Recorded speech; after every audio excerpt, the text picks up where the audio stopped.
like it's not their fault what they're going through. But nevertheless, even though they're behaving like it's not their fault what they're going through in South Africa, like I was saying, I don't know I was recording, but I don't think I was recording. But in South Africa, there's some heavy stuff going on there. Blacks are getting back their power. We know they got the government back in 1992 with Mandela. But after he died, a new government took over. President Milani and Mugabe from the other country, and they are beginning to be very harsh towards white people. Matter of fact, they're taking back the land. And many white people, they're getting very upset because they're really behaving like they never did anything. They're behaving like they were innocent. Like this just came about out of nowhere. So now instead of them trying to fix their problem by um, perhaps making a deal or talking, what they're doing, they're beginning to or want to rise up as a civil war. But the way they're talking and the way they're discussing it is almost like if it's unwarranted. And I realize that all over the world they have done this evil. Now, they went to South Africa and they really removed the people from there, took it over. But now they're going to try to say that when they went there was nobody there. Just a couple of the Bantu people, the people that were just scattered across. And when they went there was a war between the Zulus and the other tribes. And in this case, there was a depopulation of the people. They left in other words, like refugees. So finally, they decided to come back. But in their mind, while there was a depopulation of the land, because of the wars that was going on between the tribes, and the forced migration to the south, they feel that when they got there, all they met was a couple of people from that live or nomads, that they were there before the southerners or the northerners that came down. That's what they're saying. So now they feel like they are the original people of that land, or like they were just a settler, they were there before the blacks. That's what they're saying. So now they've been there for 4 or 5 generations, but they don't realize, or they haven't come to an account that they're not really from there. They're from Europe, and they're part of the colonization and the settlement that Europe have done for hundreds and really thousands of years. So now they're getting back the repercussions. What you sow is what you reap.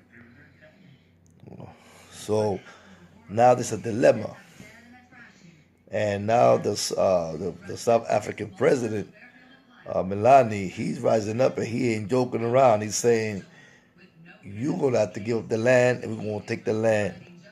And Trump tweeted something saying, according to the situation, Milani's saying, "Listen, I'm ready to pay the price." And what we need, he went back to like Malcolm X. What we need is men like that who are able to stand and not afraid of what you call the one world order, the one world government, or the enforcers of the white world government, or white folks that stick together when it comes against blacks.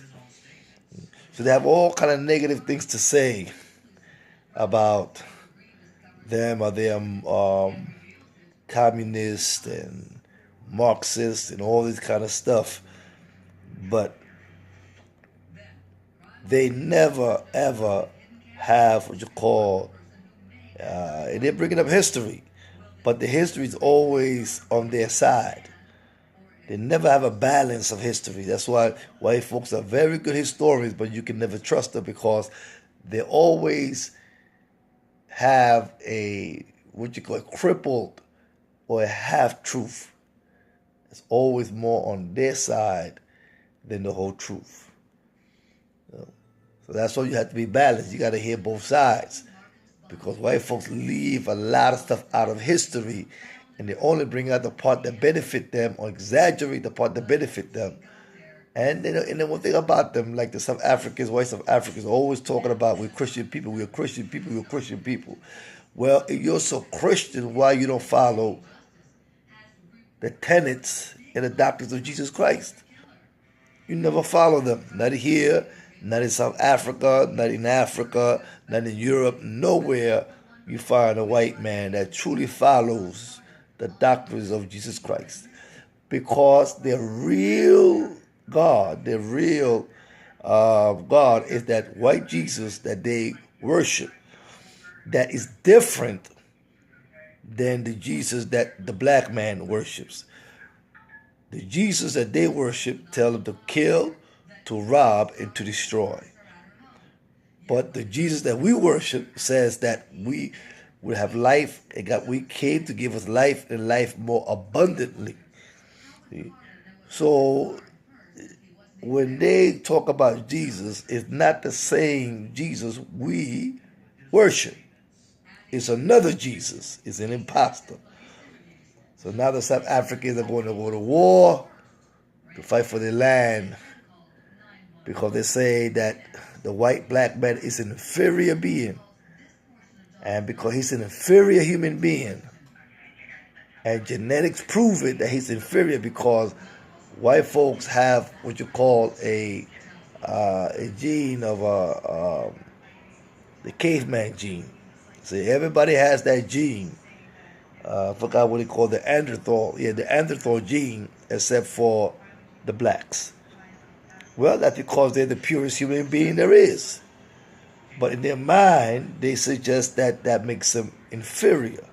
So why would a black South African want a European to be over them or be partners with somebody who feels that you are inferior?